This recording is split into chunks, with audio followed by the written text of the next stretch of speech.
Hey chums, welcome back to Keyframe Studios. இன்னைக்கு இந்த சூப்பரான வீடியோல Blenderல எப்படி நம்ம அனிமேஷன் பண்றது அப்படின்றத தான் பார்க்க போறோம். நீங்கள் ஒருவேளை ஒரு பிகினராக இருந்தீங்க அப்படின்னா உங்களுக்கு பர்ஃபெக்டாக இருக்கும் இந்த டுட்டோரியல்.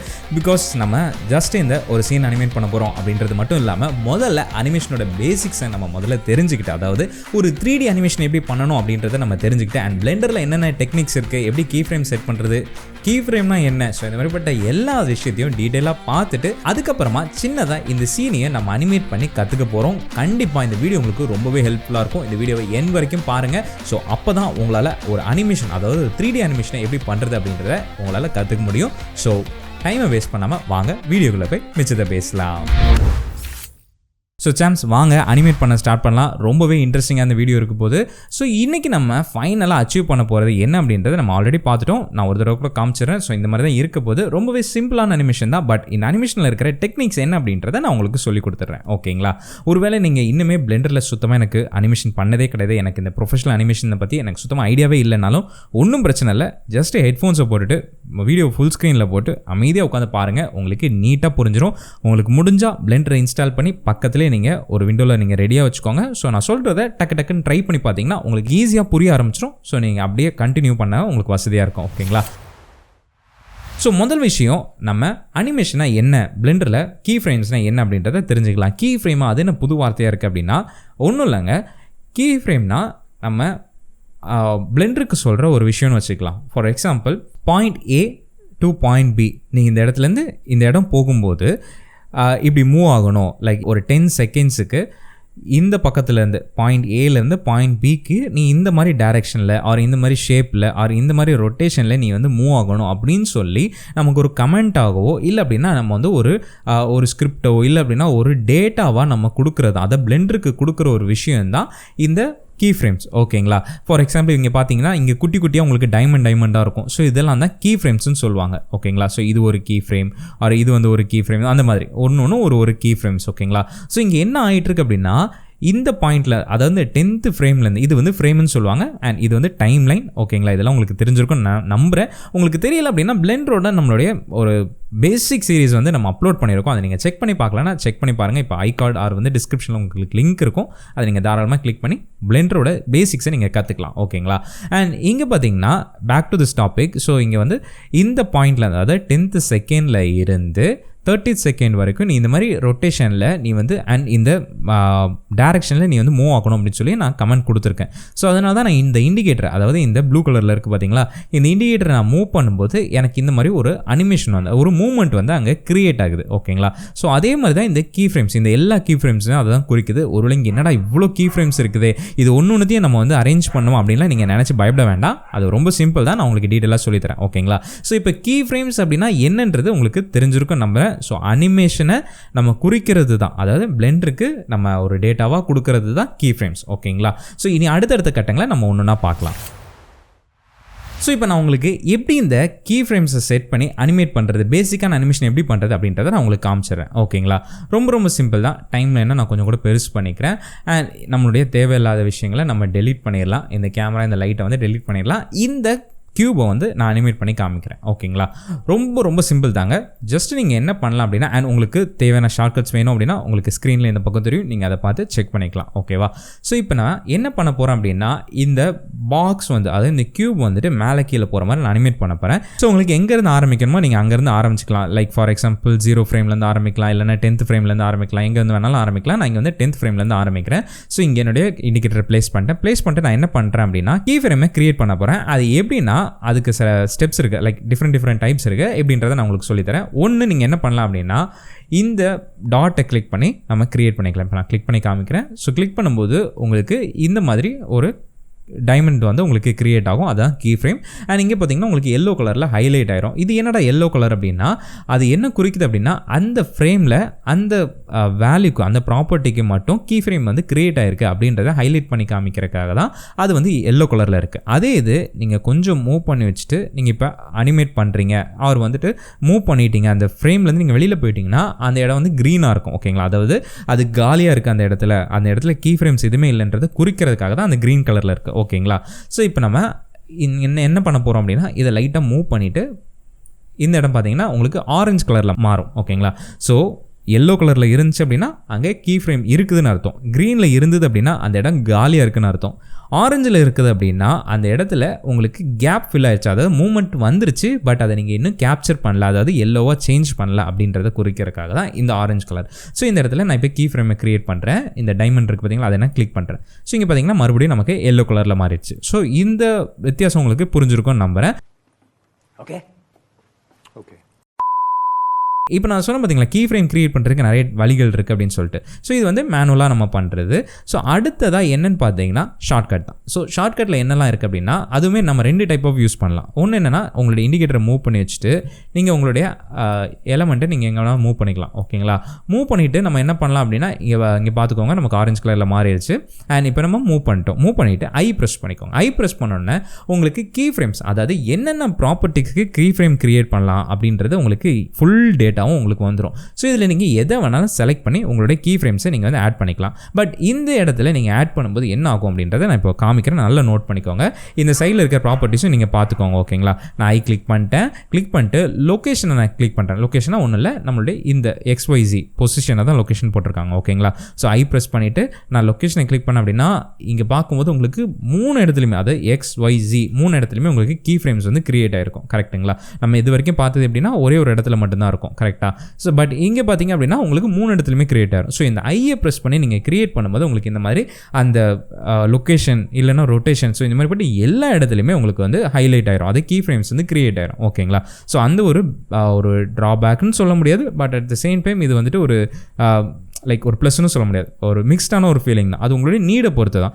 எல்லாமே கீ ஃப்ரேம் கிரியேட் பண்ணாலும் பிரச்சனை இல்லை. பட் கிராஃப் எடிட்டரில் நம்ம போய் மாடிஃபை பண்ணுறது, அதாவது கிராஃப் எடிட்டர் இந்த மாதிரி பட்ட நிறைய விஷயங்கள் இருக்குது, அது நம்ம வர வீடியோஸில் பார்க்கலாம். ஸோ இது மாதிரி பட்ட கீ ஃப்ரேம்ஸை நீங்கள் மேனேஜ் பண்ணும்போது உங்களுக்கு கொஞ்சம் கன்ஃபியூஷனாக இருக்கும். ஓகேங்களா? ஸோ அவ்வளோதான் வித்தியாசம். மற்ற மாதிரி பெரிய அனிமேஷன்ஸ்லாம் எந்த ஒரு வித்தியாசமும் வராது. ஸோ இப்போ நம்ம என்ன பண்ண போகிறோம் அப்படின்னா இந்த இடத்துல நம்ம இண்டிகேட்டர் ப்ளேஸ் பண்ணி பார்க்கலாம். ஸோ இங்கே நம்ம ப்ளேஸ் பண்ணி பார்க்கும்போது இங்கே பார்த்திங்கன்னா நம்ம ஆல்ரெடி கொடுத்த அந்த வேல்யூ மட்டும் எல்லோவில் இருக்குது, மற்றது எல்லாமே க்ரீனில் இருக்குது, அதாவது காலியாக இருக்குது அப்படின்றத காமிக்குது. ஓகேங்களா? ஸோ இந்த மாதிரி தான் இந்த கீ ஃப்ரேம்ஸோட டிஃப்ரென்ஸ் வருது. ஸோ நீங்கள் ஒரே ஒரு ப்ராப்பர்ட்டியை மட்டும் நீங்கள் அனிமேட் பண்ணுறீங்க, அந்த எக்ஸை மட்டும்தான் அனிமேட் பண்ண போகிறோம் அப்படின்னா நீங்கள் தாராளமாக இங்கே பக்கத்தில் இருக்கிற கீ ஃப்ரேம் நம்ம, அதாவது இந்த கீ ஃப்ரேம் அனிமேஷன் ப்ராப்பர்ட்டியை நம்ம கிளிக் பண்ணி நம்ம அனிமேட் பண்ணிக்கலாம். ஆர்எல்ஸ் நீங்கள் வந்து மொத்தமாக ரேண்டமாக நம்ம அனிமேட் பண்ண போகிறோம் அப்படின்னா நீங்கள் தாராளமாக இந்த மாதிரி அனிமேட் பண்ணிக்கலாம் ஐயை ப்ரெஸ் பண்ணி. அண்ட் ஐயை ப்ரெஸ் பண்ணுறதுல இன்னொரு ஸ்டெப்பும் இருக்குது. என்ன அப்படின்னா இப்போ இன்னொன்று காமிக்கிறேன். இப்போ நான் 40ல் வச்சுட்டேன், 40th ஃப்ரேமில் வச்சுட்டு நான் இதை மூவ் பண்ணிவிட்டு நான் என்ன பண்ண போகிறேன் அப்படின்னா இங்கே பார்த்தீங்கன்னா நமக்கு ஒரே ஒரு இடத்துல மட்டும்தான் அந்த மூவ்மெண்ட் இருக்குது. ஸோ அது மட்டும் நமக்கு அப்டேட் ஆகிருக்கு. கரெக்டுங்களா? ஸோ நான் இப்போ என்ன பண்ண போகிறேன்னா இந்த இடத்துல, அதாவது இந்த லொக்கேஷன் பக்கத்தில் ஏதாவது ஒரு ப்ராப்பர்ட்டி பக்கத்தில் என்னோடய கர்சரை வச்சுட்டு நான் ஐ ப்ரெஸ் பண்ணேன் அப்படின்னா எனக்கு 3 இடத்துலையுமே கீ ஃப்ரேம் வந்து கிரியேட் ஆயிரும். ஓகேங்களா? உங்களுக்கு புரியும்னு நினைக்கிறேன். இங்கே வந்து நம்ம இந்த இடத்துல ஐ ப்ரெஸ் பண்ணோம். ஸோ நமக்கு நிறைய வேல்யூஸ் வந்துச்சு, அதை நம்ம கிளிக் பண்ணி கீ ஃப்ரேமை க்ரியேட் பண்ணிக்கிட்டோம். இங்கே நம்ம என்ன பண்ணோம் அப்படின்னா நமக்கு தேவைப்பட்ட ப்ராப்பர்ட்டியில் போய் நம்ம லைக் மவுஸை வச்சுட்டு கர்சரை வச்சுட்டு நம்ம ஐயை ப்ரெஸ் பண்ணோம், அந்த இடத்துல இருக்கிற எல்லாமே நமக்கு கீ ஃப்ரேமாக இங்கே கன்வெர்ட் ஆயிடுச்சு. இப்போ நான் ரொட்டேஷன் உங்களுக்கு பண்ணி காமிக்கிறேன். ஸோ உங்களுக்கு கொஞ்சம் கூட ஈஸியாக புரியும். ஓகேங்களா? ரொட்டேஷனில் எந்த ஒரு கீ ஃப்ரேமும் இல்லை, நான் அந்த இடத்துல கர்சரை வச்சுட்டு ஐயை ப்ரெஸ் பண்ணிட்டேன். ஸோ இங்கே எனக்கு கீ ஃப்ரேம்ஸ் வந்து க்ரியேட் ஆயிடுச்சு. ஓகேங்களா? ஸோ இப்போ நான் மூவ் பண்ணிவிட்டு ரொட்டேட் பண்ணி காமிக்கிறேன். ஓகே, ரொட்டேட் பண்ணிவிட்டு நான் இந்த இடத்துல என்னென்னா 3மே நமக்கு வந்து அப்டேட்டடாக இருக்குது. ஸோ இந்த இடத்துல நான் ஐ ப்ரெஸ் பண்ணிக்கிறேன். ஓகேங்களா? இப்போ நமக்கு கீ ஃப்ரேம் க்ரியேட் ஆகிடுச்சு. இப்போ நம்ம ப்ளே பண்ணி பார்க்கும்போது நமக்கு ஒரு அனிமேஷன் வந்து அங்கே க்ரியேட் ஆகிருக்கும். பட் நம்ம இங்கே பொசிஷன் வந்து மூவ் பண்ணோம், பட் அது வந்து அப்டேட் ஆகலை, பிகாஸ் நம்ம அந்த இடத்துல கீ ஃப்ரேம் வைக்கல. ஓகேங்களா? ஸோ இப்போ நான் என்ன பண்ணுறேன்னா இதை மூவ் பண்ணி வச்சுட்டு இந்த இடத்துல நமக்கு கீ ஃப்ரேம் வந்து க்ரியேட் ஆகிருக்கு, அதை நான் ஐ ப்ரெஸ் பண்ணி கன்ஃபார்ம் பண்ணிக்கிறேன். ஓகேங்களா? ஸோ இப்போ நம்ம ப்ளே பண்ணி பார்க்கும்போது நமக்கு ஒரு அனிமேஷன் வந்து க்ரியேட் ஆகிருக்கும். இப்போ உங்களுக்கு அந்த அனிமேஷன் எப்படி பண்ணுறது அப்படின்றது உங்களுக்கு தெரிஞ்சிருக்கும்னு நினைக்கிறேன். அண்ட் இன்னொன்று அதாவது இந்த கீ ஃப்ரேம் க்ரியேட் பண்ணுறது இன்னொரு சூப்பரான விஷயம் இருக்குது, அது உங்களுக்கு ரொம்பவே எஃபெக்டிவாக இருக்கும். என்ன அப்படின்னா ஆட்டோ கீயிங் தான். ஸோ இந்த இடத்துல இருக்குது பார்த்தீங்களா? ஸோ இந்த பட்டன் நம்ம ப்ரெஸ் பண்ணிட்டோம் அப்படின்னா இங்கே நம்ம எல்லா ஸ்டெப்புமே என்னென்னு பார்த்தோன்னா நம்ம போய் ஒன்று கிளிக் பண்ணுற மாதிரி இருக்கும். பட் இதை நீங்கள் ஆன் பண்ணி வச்சிட்டிங்க அப்படின்னா நீங்கள் மூவ் பண்ண அப்டேட் பண்ண ஆட்டோமேட்டிக்காக அங்கே உங்களுக்கு கீ ஃப்ரேம் வந்து க்ரியேட் ஆகிட்டே இருக்கும். அதாவது லொக்கேஷன், ரொட்டேஷன் ஆர் வந்து ஸ்கேல், இந்த 3த்துக்குமே உங்களுடைய அனிமேஷன்ஸ் வந்து இங்கே கேப்சர் ஆகிட்டே இருக்கும். ஸோ நீங்கள் என்ன இங்கே க்ரியேட் பண்ணாலும் சரி உங்களுக்கு அங்கே கேப்சர் ஆகிட்டே இருக்கும். ஓகேங்களா? ஸோ இங்கே நான் இதை மூவ் பண்ணி காமிக்கிறேன் அண்ட் ஸ்கேல் பண்ணி காமிக்கிறேன்னு வச்சுக்கலாம். ஓகேங்களா? ஸோ இங்கே பார்த்தீங்கன்னா நம்மளுடைய எல்லா அனிமேஷன்ஸுமே இங்கே நமக்கு கேப்சர் ஆகிட்டே இருக்கும். பட் இந்த இடத்துல நீங்கள் கவனிக்க வேண்டிய ஒரு விஷயம் என்ன அப்படின்னா இந்த ஆட்டோ கீயிங்கை நீங்கள் ஆன் பண்ணி வச்சிட்டிங்க அப்படின்னா அனிமேஷன் பண்ணி முடிச்சோன்னு ஆஃப் பண்ணிடுங்க. பிகாஸ் நீங்கள் தெரியாமல் அதை ஆன் பண்ணி வச்சுட்டே நீங்கள் மாடல் பண்ணிட்டு இருந்தீங்க அப்படின்னா நீங்கள் மாடல் பண்ணுறது எல்லாமே ஒரு கீ ஃப்ரேமாக உங்களுக்கு வந்துகிட்டே இருக்கும். ஸோ அதனால் நமக்கு ரொம்பவே லைக் அப்புறமா நம்ம ஒன்றுத்தையும் மாற்றிட்டு இருக்கிற மாதிரி இருக்கும். ஸோ அதனால் நான் என்ன சொல்கிறேன் அப்படின்னா நீங்கள் அனிமேஷன் பண்ணுறீங்க அப்படின்னா இதை ஆன் பண்ணிவிட்டு அதுக்கப்புறமா ஆஃப் பண்ணி வச்சுக்கோங்க. உங்களுக்கு ரொம்பவே வசதியாக இருக்கும். அண்ட் இது வந்து ரொம்பவே ஈஸியான ஒரு ப்ராசஸும் கூட. நம்ம ஒரு இடத்துல போய் லைக் கீ ஃப்ரேம்ஸை ப்ரெஸ் பண்ணணும் ஆர் வந்து ஷார்ட்கட்ஸ் ப்ரெஸ் பண்ணணும்னு கிடையாது. இது ஆன் பண்ணி வச்சுட்டு ஈஸியாக நம்ம அனிமேட் பண்ணிடலாம். ஸோ நீங்கள் கொஞ்சம் கூட லைக் ஸ்டார்டிங்கில் நீங்கள் இந்த மாதிரி மேனுவலாக பண்ணுங்கள். போக போக போக நீங்கள் இந்த மாதிரி ஆட்டோ கீயிங் ஆன் பண்ணி வச்சுட்டு கூட நீங்கள் ஈஸியாக அதை பண்ணிக்கலாம். ஓகேங்களா? ஸோ அடுத்ததாக நம்ம இந்த இடத்துல என்ன பண்ண போகிறோம் அப்படின்னா இந்த கீ ஃப்ரேமோட அதாவது அனிமேஷனோட டைமிங் எப்படி சேஞ்ச் பண்ணுறது, டைம் லைனில் எப்படி வந்து சேஞ்ச் பண்ணுறது அப்படின்றத நம்ம பண்ண போகிறோம், பார்த்துக்க போகிறோம். ஓகேங்களா? ஸோ இங்கே நான் ஒரு எக்ஸாம்பிள் காமிக்கிறேன். இங்கே பாருங்கள், ப்ளே பண்ணி பார்க்கவும் நம்ம கொஞ்சம் ஸ்பீடாக வர மாதிரி இருக்குது, டக்குன்னு வர மாதிரி இருக்குது. ஸோ இது ஸ்லோ பண்ணணும்னா என்ன பண்ணணும் அப்படின்னா இந்த இடத்துல நீங்கள் ரொம்ப கவனமாக பார்க்கணும். கீஃப்ரேம்ஸ் அதாவது இந்த கீஃப்ரேம்ஸோட டிஸ்டன்ஸை கால்குலேட் பண்ணி தான் அந்த ஸ்பீடு வந்து நிர்ணயிக்கப்படுது. ஓகேங்களா? ஸோ இப்போ ஃபார் எக்ஸாம்பிள் இது வந்து ஏ, இது வந்து பின்னு வச்சுக்கலாம். இந்த கீஃப்ரேம்ஸ் எல்லாத்தையும் நான் டெலீட் பண்ணிடுறேன், எல்லாத்தையும் செலக்ட் பண்ணி டெலீட் கொடுத்துட்றேன். ஓகேங்களா? இப்போ நம்மளோட அனிமேஷன் பார்த்தீங்கன்னா ஜஸ்ட் இது மட்டும் தான் இருக்குது. ஸோ இதை நான் ஸ்லோ பண்ணணும் அப்படின்னா நான் என்ன பண்ண போகிறேன் அப்படின்னா இந்த 80th ஃப்ரேமில் இருக்குது பார்த்தீங்களா, இந்த கீ ஃப்ரேமை நான் மூவ் பண்ண போகிறேன். ஓகேங்களா? மூவ் பண்ணி ப்ளே பண்ணி பார்க்கும்போது எனக்கு அந்த அனிமேஷன் ஸ்லோவாக நடக்கும். ஓகேங்களா? அதே இது நான் அந்த கீ ஃப்ரேமை கிட்ட எடுத்துகிட்டு வந்துட்டேன் அப்படின்னா எனக்கு ஸ்பீடாக நடக்கும். ஸோ இதில் உங்களுக்கு புரிஞ்சிருக்குன்னு நினைக்கிறேன். 2 கீ ஃப்ரேம்ஸும் அதாவது ஏ பாயிண்ட் அண்ட் பி பாயிண்ட் வந்து தூரமாக இருந்துச்சு அப்படின்னா நமக்கு அனிமேஷன் ஸ்லோவாக நடக்கும். அதே இது உங்களுக்கு ஏ அண்ட் பி வந்து ரொம்ப கிட்ட இடத்துல இருந்துச்சு அப்படின்னா உங்களுக்கு அந்த அனிமேஷன் வந்து ஸ்பீடாக நடக்கும். ஸோ இதுதான் கீ ஃப்ரேமோட டைமிங்கை நம்ம மேனேஜ் பண்ணுறது. ஓகேங்களா? இனிமேல் நிறைய விஷயங்கள் இருக்குது. கிராஃப் எடிட்டர் நம்ம முன்னாடி சொன்ன மாதிரி நிறைய விஷயங்கள் இருக்குது. அதெல்லாம் நம்ம வர வீடியோஸில் பார்க்கலாம். இன்றைக்கி பேசிக்கான அனிமேஷன் எப்படி பண்ணுறது அப்படின்றது தான் நம்ம ஃபோக்கஸ் பண்ண போகிறோம். ஸோ இப்போ உங்களுக்கு அந்த வேல்யூஸ் எல்லாம் புரிஞ்சிருக்கும்னு நினைக்கிறேன். அண்ட் அது மட்டும் இல்லாமல் பிளெண்டரில் உங்களுக்கு எதை வேணாலும் நீங்கள் அனிமேட் பண்ணிக்கலாம். ஃபார் எக்ஸாம்பிள் இப்போ நீங்கள் இந்த மாதிரி கீ ஃப்ரேம்ஸ் எங்கெல்லாம் நீங்கள் பார்க்குறீங்களோ அந்த ஆப்ஷன்ஸ் உங்களுக்கு எங்கெல்லாம் இருக்குதோ அதை நீங்கள் எல்லாத்தையுமே அனிமேட் பண்ணிக்கலாம். மெட்டீரியல்ஸாக இருக்கலாம், இல்லை அப்படின்னா எஃபெக்ட்ஸாக இருக்கலாம், எதை வேணாலும் நீங்கள் அனிமேட் பண்ணிக்கலாம். அது நீங்கள் போக போக நீங்கள் கற்றுக்க உங்களுக்கு ஈஸியாக இருக்கும். ஓகேங்களா? அண்ட் இன்னொரு முக்கியமான விஷயம், உங்களுக்கு ஒரு வேளை இப்போ நான் இது தள்ளி வச்சிடுறேன், ஒரு வேளை எனக்கு வந்துட்டு இந்த இடத்துல நான் வந்து இந்த பொசிஷனை மாற்றணும் எனக்கு வேண்டாம் அப்படின்னு நீங்கள் நினச்சிங்கன்னா நீங்கள் தாராளமாக அதை மாற்றிக்கலாம். ஒரு பிரச்சனை இல்லை. நீங்கள் என்ன பண்ணணும்னா கரெக்டாக இந்த இண்டிகேட்டர் வந்து அந்த கீ ஃப்ரேமில் கொண்டு போய் வச்சுருங்க. அதை எப்படி நம்ம கன்ஃபார்ம் பண்ணுறது அப்படின்னா உங்களுக்கு இங்கே பார்த்தீங்கன்னா எல்லாமே எல்லோவில் இருக்கும். அப்போ அதாவது அந்த பாயிண்டில் எல்லா கீ ஃப்ரேமுமே ஆக்டிவாக இருக்குது அப்படின்றது அர்த்தம். ஓகேங்களா? அந்த பாயிண்டில் நீங்கள் கொண்டு போய் வச்சுட்டு நீங்கள் என்ன பண்ணலாம் அப்படின்னா உங்களுடைய ஆட்டோ கீயிங் ஆனில் இருக்கட்டும், அப்படியே நீங்கள் இதை மூவ் பண்ணிட்டீங்க அப்படின்னா உங்களுக்கு இங்கே ஆட்டோமேட்டிக்காகவே அப்டேட் ஆகிடும். இப்போ நம்ம ப்ளே பண்ணி பார்க்கலாம். இங்கே பாருங்கள், அங்கேருந்து வர மாதிரி வருது. ஓகேங்களா? இப்போ ஓகே, எனக்கு வந்துட்டு இந்த 2 கீ ஃப்ரேம் இருக்குது, ஏ அண்ட் பி இருக்குது. பட் நடுவில் நான் வந்து ஒரு சின்ன கீ ஃப்ரேம் நான் க்ரியேட் பண்ணணும், ஒரு சின்ன ஒரு கர்வை நான் இந்த அனிமேஷனில் எடுத்துகிட்டு வரணும் அப்படின்னா அதுவுமே ரொம்ப சிம்பிள் தான். ஜஸ்ட் உங்கள் இண்டிகேட்டரை நடுவில் ப்ளேஸ் பண்ணிடுங்க. ப்ளேஸ் பண்ணிவிட்டு உங்களுக்கு தேவைப்பட்ட இடத்துல, அதாவது நான் இங்கே ஆன் பண்ணி வச்சுருக்கேன், அதை நீங்கள் ஞாபகம் வச்சுக்கணும். ஒரு நீங்கள் ஆன் பண்ணல அப்படின்னா நீங்கள் மேனுவலாக அங்கே கீ ஃப்ரேம்ஸை வந்து கேப்சர் பண்ணுற மாதிரி இருக்கும். ஓகேங்களா? ஸோ இங்கே நான் இதை ஆன் பண்ணி வச்சுட்டதுனால நான் ஜஸ்ட் இதை மூவ் மட்டும் பண்ணி வைக்கிறேன். ஓகேங்களா? ஸோ இங்கே பார்த்தீங்கன்னா நமக்கு இங்கே 3வது ஒரு கீ ஃப்ரேம் க்ரியேட் ஆகிருக்கு. எப்படி ப்ளே ஆகுதுன்னு பார்க்கலாம்.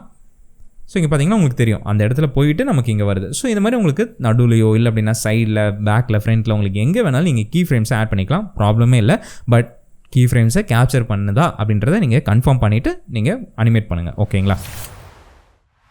ஸோ சாம்ஸ் இப்போ வாங்க இந்த சீனை நம்ம அனிமேட் பண்ண ஸ்டார்ட் பண்ணலாம். ஸோ ரொம்ப சிம்பிள் தான். ஜஸ்ட் இங்கே பார்த்தீங்கன்னா அந்த பாக்ஸ் வந்து ரொட்டேட் ஆகிட்டு மேலேருந்து, அதாவது ஜி ஆக்சிஸில் இருந்து மேலேருந்து கீழே வந்து பிளேஸ் ஆகுது. இவ்வளோ தான் அனிமேஷன். அண்ட் ஒரு சின்ன லூப்புமே இருக்கும். அண்ட் ஃபைனலில் திருப்பி அது பேக் சைட் போகிற மாதிரி. ஸோ இவ்வளோ தான். ஸோ இது எப்படி நம்ம பண்ணுறது அப்படின்றத நான் டீட்டெயிலாக உங்களுக்கு இப்போ எக்ஸ்பிளைன் பண்ணுறேன். இந்த கீ ஃப்ரேம்ஸ் எல்லாத்தையுமே நான் டெலீட் பண்ணிடுறேன். ஓகேங்களா? டெலீட். ஓகேவா? ஸோ இப்போ நம்ம ஒன்று அனிமேட் பண்ண ஸ்டார்ட் பண்ணலாம். முதல் விஷயம், நம்மளுடைய பாக்ஸ் எங்கே இருக்குது? இங்கே இருக்குது. ஓகேங்களா? ஸோ இது வந்து நம்ம அனிமேட் பண்ணலாங்க. இந்த இடத்துல இருக்குதா, இது வந்து மேலேருந்து கீழே வரணும். நான் சொன்ன மாதிரி ஜி ஆக்சஸில். ஸோ இந்த ஆக்சஸ்லாம் உங்களுக்கு கன்ஃபியூஸ் ஆகுதுன்னா இது வரைக்கும் உங்களுக்கு ரெஃபரன்ஸ்க்கு அதை நீங்கள் பார்த்துக்கலாம். ஒருவேளை உங்களுக்கு இந்த டேப் வேணும் வரல அப்படின்னா ஒன்றும் இல்லை, நீங்கள் என் ப்ரெஸ் பண்ணிங்கன்னா உங்களுக்கு வரும் அண்ட் ஹைட் ஆகும். ஓகேங்களா? ஸோ அவ்வளோதான். ஸோ இது எதுக்காக சொல்கிறேன்னா ஒருவேளை உங்களுக்கு இந்த ப்ராப்பர்ட்டிஸை காணும், ஐயோ எங்கே இருக்குன்னு தெரில அப்படின்னா நீங்கள் இதை கூட ஆக்சஸ் பண்ணிக்கலாம். அதுக்கு ஷார்ட்கட் வந்து என். ஓகேங்களா? அண்ட் உங்களுக்கு இந்த இடத்துல எங்கே இருக்குன்னா இந்த ஒரு ஆரஞ்சு கலரில் உங்களுக்கு பாக்ஸ் மாதிரி இருக்குது பார்த்தீங்களா, ஃப்ரேம் மாதிரி. ஸோ அந்த இடத்துல உங்களுக்கு இருக்கும். ஓகேங்களா? ஸோ இப்போ நம்ம அனிமேட் பண்ண ஸ்டார்ட் பண்ணலாம். ரொம்ப பேசிட்டே இருக்கும். ஸோ முதல் விஷயம், இந்த பொசிஷனை நம்ம அனிமேட் பண்ணிடலாம். ஸோ அதுக்கு நம்ம முன்னாடி சொன்ன மாதிரி இண்டிகேட்டரை வந்து கரெக்டான இடத்துல ப்ளேஸ் பண்ணிவிட்டு நான் இந்த ஆட்டோ கீயிங்கை யூஸ் பண்ணிக்கிறேன். அதை நான் கிளிக் பண்ணிவிட்டு நான் என்ன பண்ண போகிறேன்னா சின்ன ஒரு மூமெண்ட்டை கொடுத்துக்கிறேன். ஸோ இங்கே எனக்கு கீ ஃப்ரேம் வந்து கேப்சர் ஆயிரும். ஓகேங்களா? ஸோ அதுக்கடுத்து தான் நான் என்ன பண்ண போகிறேன் அப்படின்னா ஒரு 20th ஃப்ரேமில் என்னோடய இண்டிகேட்டரை எடுத்துகிட்டு வந்துட்டு நான் இந்த பாக்ஸை அப்படியே கரெக்டாக உள்ளே கொண்டு வந்து ப்ளேஸ் பண்ணிடுறேன். பட் நீங்கள் எனக்கு நினைக்கலாம் ப்ரோ அது ரொட்டேட் ஆகணுமே, நீங்கள் அதுக்குள்ளே கொண்டு போயிட்டீங்களே அப்படின்னு நினைக்கலாம். அது நம்ம ஈஸியாக பண்ணிக்கலாங்க, ஒன்றும் பிரச்சனை இல்லை. ஸோ இப்போ நான் என்ன பண்ண போகிறேன்னா இந்த இடத்துல இதை கொஞ்சமாக மூவ் பண்ணி வச்சுட்டு ஓகே ஒரு 6th ஃப்ரேமில் நான் வச்சுக்கிறேன். ஓகேங்களா? டைமிங் நம்ம அப்புறமா அட்ஜஸ்ட் பண்ணிக்கலாம், ஒன்றும் பிரச்சனை இல்லை. நான் என்ன பண்ண போகிறேன் அப்படின்னா இந்த ரொட்டேஷன் இருக்குது பார்த்தீங்களா, அது எல்லாத்தையுமே நான் 0வாக இங்கே கேப்சர் பண்ணிக்கிறேன். ஓகேங்களா? கேப்சர் பண்ணிவிட்டு இந்த இடத்துல கொஞ்சம் வந்துட்டு நான் என்ன பண்ண போகிறேன்னா ரொட்டேஷனை வந்துட்டு நான் ப்ளேஸ் பண்ண போகிறேன். அதாவது எனக்கு ஃபுல் ரொட்டேஷன் ஆகணுமானா இல்லை, ஜஸ்ட் இதே மாதிரி பொசிஷனில் அது வந்து நிற்கணும். ஸோ அந்த வேல்யூ நான் என்னென்னு பார்த்துக்கிறேன். ஸோ இந்த மாதிரி நான் எனக்கு வந்து நிற்கணும், அதாவது -180. ஓகேங்களா? -180. ஸோ இந்த மாதிரி பொசிஷனில் வரணும். ஸோ இது நமக்கு ஆல்ரெடி ஆட்டோ கீங் வச்சிருந்தனால நமக்கு கீ ஃப்ரேம் வந்து கேப்சர் ஆயிடுச்சு. இங்கே நம்ம ஒரு தடவை ப்ளே பண்ணி பார்க்கலாம். இங்கே பாருங்கள் நம்ம என்ன பண்ணோம்னா இங்கே ஒரு கீ ஃப்ரேம் க்ரியேட் பண்ணோம் அண்ட் ஃபைனலாக இந்த கீ ஃப்ரேமும் க்ரியேட் பண்ணோம். கரெக்டுங்களா? பட் என்ன ஆயிடுச்சு அப்படின்னா நடுவில் நம்ம இந்த கீ ஃப்ரேம் க்ரியேட் பண்ணனால அந்த டேட்டா அதை பிளெண்டர் என்ன பண்ணுது அப்படின்னா மறுபடியும் பழைய பொசிஷனுக்கு அதை எடுத்துகிட்டு போகுது. ஸோ அந்த மாதிரி நமக்கு எடுத்துகிட்டு போக வேண்டாம். ஸோ அதில் நம்ம என்ன பண்ணலாம் அப்படின்னா நம்ம ஓவர் ரைட் பண்ணோம் பார்த்தீங்களா அந்த கீ ஃப்ரேம்ஸை, அந்த டெக்னிக்கை யூஸ் பண்ணி இந்த ப்ராப்ளமை ஃபிக்ஸ் பண்ணலாம். அது எப்படின்னா இந்த இண்டிகேட்டரை கரெக்டாக எடுத்துகிட்டு போய் இந்த கீ ஃப்ரேம் முன்னாடி வச்சுருங்க. வச்சுட்டு இந்த கீ ஃப்ரேமோட வேல்யூ என்ன கொடுத்தீங்களோ அதே வேல்யூவை நம்ம இதுக்கும் கொடுக்கணும். ஸோ இங்கே -180 கொடுத்தோம். கரெக்டுங்களா? ஸோ இந்த கீ ஃப்ரேமுக்கும் நம்ம -180 கொடுக்கணும். அதாவது ஒய் இல்லை ஜி பொசிஷனில். ஓகேங்களா? ஸோ இந்த மாதிரி கூட நீங்கள் செக் பண்ணி பார்த்துக்கலாம் கரெக்டான ஆக்சஸை நம்ம யூஸ் பண்ணுறோமா அப்படின்ட்டு. ஸோ ஜியை ப்ரெஸ் பண்ணிட்டு அதாவது அந்த வேல்யூ வச்சு கிளிக் பண்ணிட்டு -180 அப்படின்னு சொல்லி கொடுத்துக்கோங்க. ஓகேங்களா? கொடுத்துட்டு நம்ம ப்ளே பண்ணி பார்த்தோம் அப்படின்னா நமக்கு சூப்பராக நம்ம அனிமேஷன் வந்து ரெடி ஆயிரும். இப்போ கொஞ்சம் ஸ்பீடாக இருக்குது. ஸோ அந்த ஃப்ரேமை அதாவது டைமிங்கை மட்டும் நம்ம ஃபிக்ஸ் பண்ணிக்கலாம். இந்த மாதிரி வச்சிட்டோம் அப்படின்னா பர்ஃபெக்டாக இருக்கும். ஓகே, பர்ஃபெக்டாக ரொட்டேட் ஆகி ப்ளேஸ் ஆகுது. ஓகேங்களா? ஸோ இதை இப்போ நம்ம லூப் பண்ணணும். ஸோ அதுக்கு நம்ம என்ன பண்ணலான்னா இந்த கீ ஃப்ரேம் இருக்குது பார்த்தீங்களா, அது ஒரு தடவை கூட நான் காப்பி பண்ணி பேஸ்ட் பண்ணிக்கிறேன். காப்பி பண்ணி பேஸ்ட் பண்ணுறதுக்கு Ctrl+G Ctrl+V CV. ஓகேங்களா? ஸோ இதுதான் காப்பி பேஸ்ட் பண்ணுறதுக்கு. அண்ட் அடுத்ததாக நான் மறுபடியும் இதை மேலே எடுத்துகிட்டு போக போகிறேன். ஸோ அதுக்கு நான் என்ன பண்ண போகிறேன் அப்படின்னா இந்த கீ ஃப்ரேம் இருக்குது பார்த்தீங்களா, அதை நான் கிளிக் பண்ணிவிட்டு அதை செலக்ட் பண்ணி காப்பி பண்ணி இந்த இடத்துல நான் ப்ளேஸ் பண்ண போகிறேன். ஸோ ஒரு தடவை நம்ம ப்ளே பண்ணி பார்த்துக்கலாம். ஓகேங்க, பர்ஃபெக்டாக இருக்குது, எனக்கு எதுவுமே ப்ராப்ளம் இல்லை. ஸோ இந்த இடத்துல நம்ம என்ன பண்ண போகிறோம்னா எனக்கு 50th ஃப்ரேமோடைய முடிஞ்சிருது. ஓகேங்களா? ஸோ அந்த 50th ஃப்ரேமோடைய நான் வந்து இந்த அனிமேஷன் வந்து லூப் ஆகிட்டு இருக்கிற மாதிரியே நான் பண்ணணும். ஸோ அதே எப்படி பண்ணலாம் அப்படின்னா ரொம்ப சிம்பிள் தான். ஜஸ்ட்டு நீங்கள் இந்த எண்ட் இருக்குது பார்த்தீங்களா, இந்த இடத்துல போயிட்டு 15 கொடுத்துக்கோங்க. ஸோ 15 கொடுத்துட்டிங்கன்னா உங்களுக்கு அந்த கீ ஃப்ரேம் வந்து செலக்ட் ஆகிருக்காது. அதை இங்கே பார்த்தீங்கன்னா உங்களுக்கு டிஃப்ரென்ஸ் தெரியும். இதெல்லாம் வந்து ஹைடில் இருக்குது. ஸோ இது மட்டும் தான் உங்களுக்கு விசிபிளில் இருக்குது. ஓகேங்களா? ஸோ இப்போ நம்ம ஒரு தடவை ப்ளே பண்ணி பார்க்கலாம். நம்மளோட அனிமேஷன் வந்து லூப் ஆகிட்டே இருக்கும். ஸோ இந்த மாதிரி தான் அனிமேஷன் வந்து நம்ம பிளெண்டரில் பண்ணணும். கண்டிப்பாக இந்த வீடியோ உங்களுக்கு ஹெல்ப்ஃபுல்லாக இருந்திருக்கும் அண்ட் நிறைய விஷயங்களை உங்களுக்கு கற்றுக் கொடுத்துருக்கும்னு நினைக்கிறேன். ஸோ சாம்ஸ் இந்த வீடியோவில் நம்ம அனிமேஷனை பற்றி டீட்டெயிலாக கற்றுக்கிட்டோம். ஒருவேளை உங்களுக்கு பிளெண்டரோட மாடலிங் ஆர் வந்து லைட்டிங் டெக்ஸ்சரிங்கை பற்றி தெரிஞ்சுக்கணும், அதை டீட்டெயிலாக நான் கற்றுக்கணும்னு நீங்கள் ஆசைப்பட்டீங்கன்னா இப்போ ஸ்க்ரீனில் தெரியுற இந்த பிளேலிஸ்ட்டை கிளிக் பண்ணி செக் பண்ணி பாருங்கள். அந்த வீடியோஸில் நான் உங்களை சந்திக்கிறேன். அடுத்த பதிவில் பேசுவோம். அதுவரை உங்கள்